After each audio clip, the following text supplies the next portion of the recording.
على البرنامج بتاعك.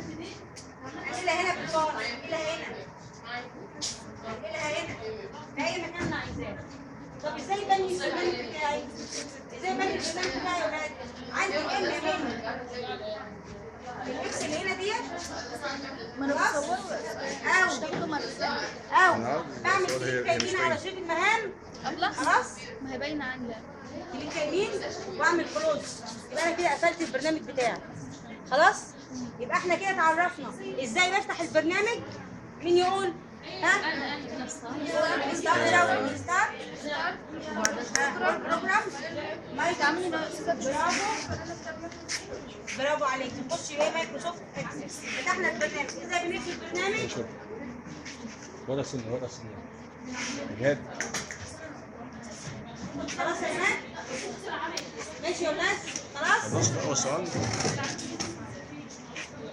الاكس ده، اعمل علامة الاكس اللي هنا يا ولاد ده في البرنامج بتاعي اهو.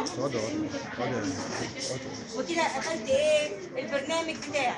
يبقى احنا النهارده اتعرفنا ازاي بنشغل البرنامج، ازاي بنقفل البرنامج. ماشي يا بنات؟ وبنتعرف على النافذه بتاعته. مين يقدر يقول اللي انا قلته؟ تعالي كده اشتغلي يلا.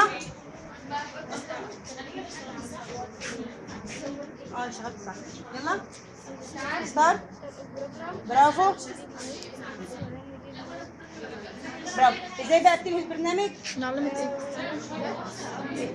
تمام تمام.